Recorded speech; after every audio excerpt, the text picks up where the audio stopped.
Hi guys, it's Language Babe. Most of you already have some English foundation, and I keep getting the same question. If I already know English, is German going to be easier? Let's actually answer that properly today. A quick context on me. Korean is my first language. My German is C2, and I've translated books from French, English, Dutch, and German into Korean, and I pick up languages for fun. 10 so far. So how close are these two languages? Englisch und Deutsch sind beide germanische Sprachen. Das heißt, sie sind nicht irgendwie entfernt verwandt. Das sind eigentlich Schwestersprachen. Beide kommen aus derselben Wurzel. Vor ein paar Jahrhunderten sahen die beiden noch viel ähnlicher aus als heute. Aber dann hat sich Englisch enorm vereinfacht. Die Fälle fast alle weg. Das grammatische Geschlecht auch so gut wie weg. Deutsch hat von der alten Struktur dagegen ziemlich viel behalten. Und genau das ist der Grund, warum die beiden zwar verwandt sind, sich beim Lernen aber trotzdem so unterschiedlich anfühlen. Good news first, vocabulary. English and German come from the same place, so a whole lot of words never really drifted apart. We call these cognates. The obvious ones: water, Wasser, Haus, Haus, Book, Buch, Hand, Hand, Mother, Mutter, Father, Vater, Friend, Freund, Freund, Name, Name, Land, Land. And on top of that, both languages borrowed a ton from Latin and French, so you also get information, Information, University, Universität, System, System, Problem, Problem, Culture, Kultur, Musik, Musik, Student, Student. But one quick warning on that last one. Actually, German Student only means university student. A kid at school is a Schüler. So sometimes the word matches, but the meaning is narrower than you'd expect. Still, this is a real gift English gives you. If you already know English, you'll recognize a huge number of German words straight away, especially nouns. Early on, that saves you a lot of time, and it makes the vocabulary feel a lot less like a wall. Now here's the part that makes those cognates really useful. German went through a sound change called the high German consonant shift. English didn't. That's exactly why the pairs differ so consistently. And once you spot the pattern, you can start guessing words you've never seen. For example, T becomes Z or SS. Water, Wasser, 10, 10, Foot, Fuß. And P becomes F or PF. A ship becomes Schiff, Apple, Apfel, help, helfen. And K becomes CH. Make, machen, book, Buch, break, brechen. And D becomes T, like day, Tag, door, Tür, drink, trinken. And TH becomes D. Thank, danken, 3, 3, brother, Bruder. So next time you hit an unfamiliar German word, try shifting those consonants back and see if an English word falls out. Aber Achtung! Ähnlichkeit kann auch täuschen. Manche deutschen Wörter sehen aus wie englische Wörter und bedeuten dann etwas völlig anderes. Falsche Freunde nennt man die. Gift ist kein Geschenk. Das ist Gift.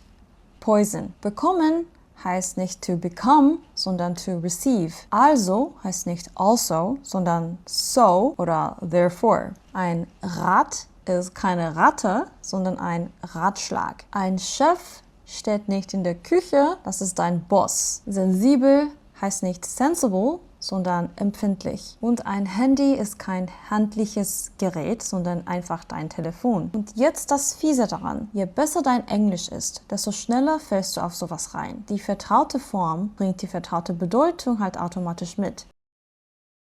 Beim Wortschatz hilft dir Englisch also richtig gut. Bei der Grammatik sieht die Sache leider ganz anders aus. Deutsch hat 3 Geschlechter. Männlich, weiblich, sächlich. Der, die, das. Im Englischen ist davon fast nichts übrig. Da richtet sich das Geschlecht nur noch nach der Bedeutung. He für Männer, she für Frauen, it für alles andere. Im Deutschen ist das rein grammatisch und oft völlig willkürlich. Das Mädchen ist sächlich. Ein Mädchen, sächlich. Dein Englisch hilft dir bei der, die, das, also kein bisschen. Dann kommen noch die 4 Fälle dazu. Nominativ, Akkusativ, Dativ, Genitiv. Je nach Fall ändert sich nicht nur der Artikel, oft auch noch die Adjektivendung. Dem Mann, den Männern, des Kindes. Sowas kennst du aus dem Englischen einfach gar nicht. Dein englisches Sprachgefühl bringt dir hier ehrlich gesagt fast nichts.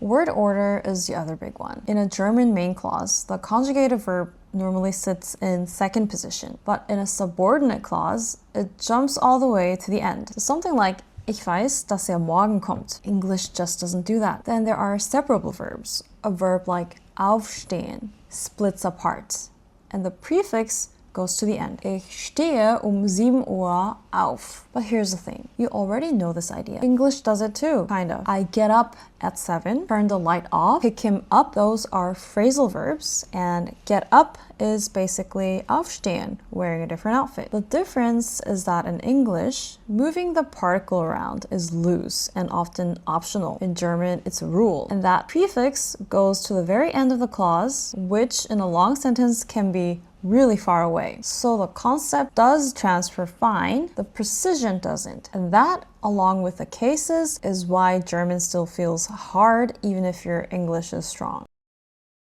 Wie gut muss dein Englisch jetzt eigentlich sein, damit es dir beim Deutschlernen wirklich was bringt? Muttersprachlerniveau brauchst du auf keinen Fall. Deine Erfahrung mit B1 oder einem soliden B2 erkennst du die meisten verwandten Wörter schon und kannst den Wortschatzvorteil voll mitnehmen. Selbst auf A2 entdeckst du eine ganze Menge einfacher Ähnlichkeiten. Ein höheres Niveau bringt dir vor allem etwas anderes. Auf Koreanisch gibt es bisher relativ wenig Material zum Deutschlernen. Auf Englisch dagegen findest du unendlich viele Erklärungen, Kurse, Übungen, ganze Communities. Je besser dein Englisch, desto mehr davon steht dir offen. Kurz gesagt, B1 reicht für den Wortschatz, ab B2 läuft einfach der ganze Lernprozess runter.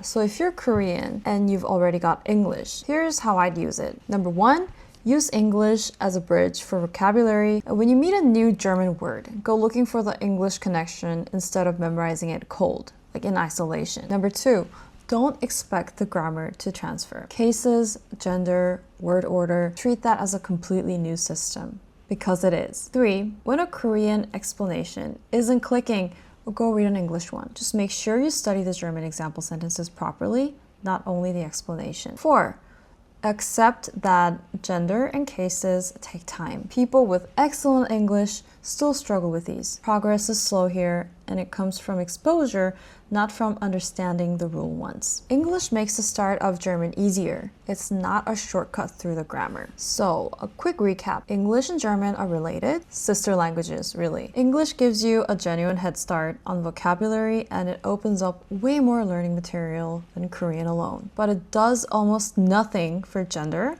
cases, word order, or separable verbs. And with false friends, it'll actively lie to you. So yes, knowing English makes the beginning of German easier. The hard part of German grammar is still sitting there waiting for you. If you're learning German right now, tell me in the comments what feels easier because of your English and what still feels completely alien. I'll see you in the next video. Bye!